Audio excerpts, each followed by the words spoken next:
હવે જે દુનિયાની નજર ઉતારે એની હું નજર ઉતારવાની હોય, પણ એની નજર ઉતારી. પુષ્ટિ માર્ગમાં તો અમારા કૃષ્ણ આવે ને, અમારા વૈષ્ણવ એક જ વાત કરે કે તમે હસો ભગવાન, તમે જે કાંઈ પુરુષોત્તમ આ તે જે કાંઈ હસો એ બહાર હસો, અહીંયા તો અહીંયા અમારા ઘરે પધારો ત્યારે અમારું નાનું બાલક બનીને પધારો છો, અમારા અંગૂઠા જેવડા થઈ જાઓ છો. અહીંયા આવતા તો આવડા થઈ જાઓ છો, એટલે અહીંયા તો નજરે ઉતરશે અને તમારું પેટ બગડી ન જાય એનું અમે ધ્યાન રાખશું. સેવામાં એ પ્રકાર છે. આપણે ત્યાં અન્નકોટ આવે ને, અન્નકોટ એમાં આપણે ઘણું બધું અરોગાવીએ ને પ્રભુને, પછી એમાં સાથે સાથે આદા પચડી ધરવામાં આવે, આદુ ને વગેરે, ઓલી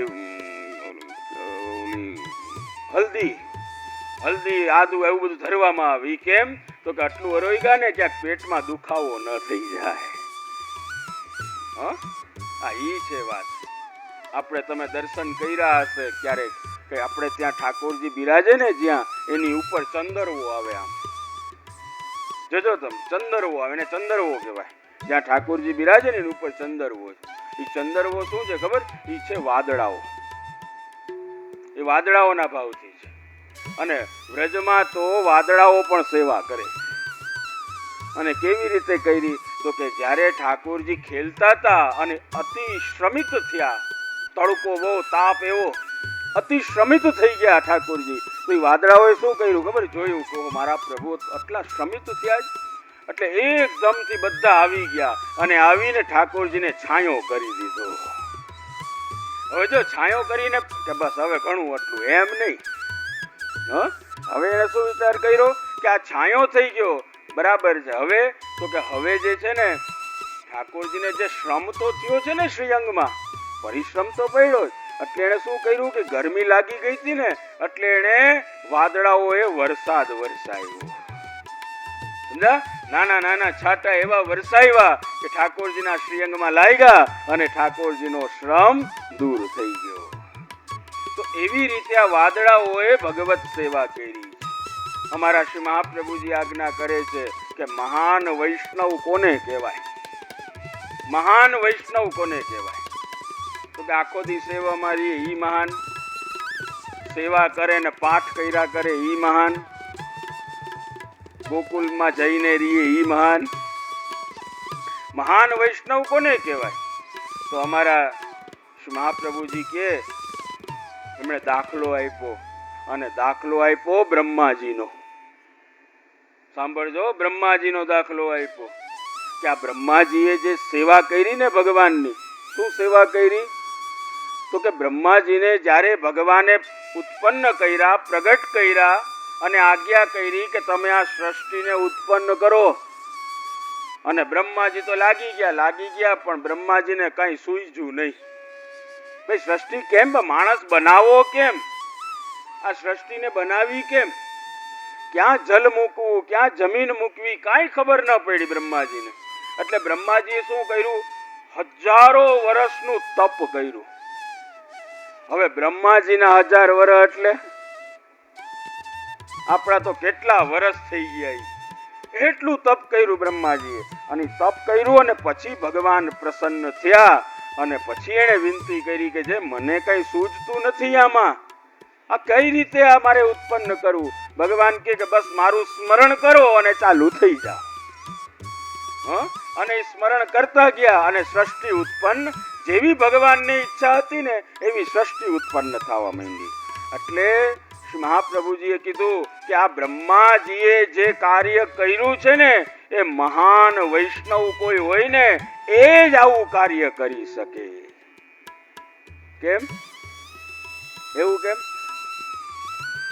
તો જો દાખલો દઉં તમને. આપણે ઠાકોરજીની સેવામાં હોય, આપણે ઠાકોરજીની આપણા ઘરમાં પ્રભુ બિરાજે, આપણે સેવામાં જ, સેવામાં આપણે શૃંગાર કરતા હોઈએ ત્યારે શું કરીએ? એની પેલા પંખો ચાલુ કરીએ કે ના કરીએ? કોઈક વૈષ્ણવના ઘરમાં એસી હોય તો એસી ચાલુ કરે. તો પંખો ને એસી જે આપણે ચાલુ કરીએ છીએ ને, એ કોના માટે કરીએ? સાચું બોલજો.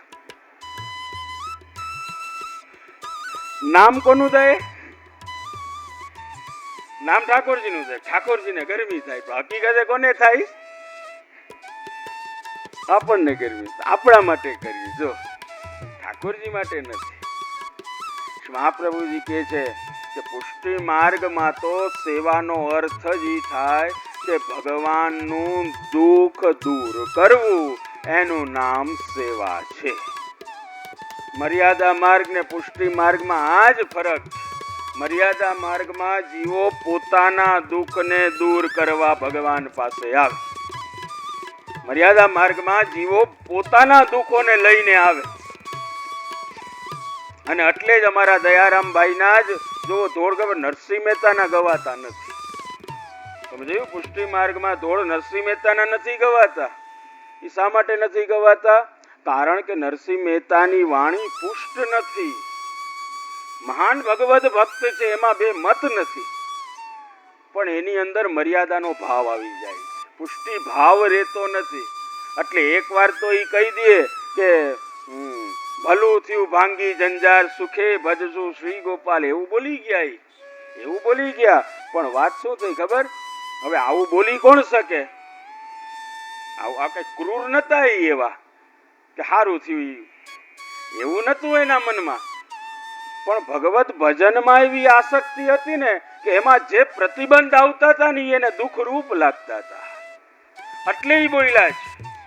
આ તો ઉત્તમ ભાવ કહેવાય ને નરસિંહ મહેતાનો.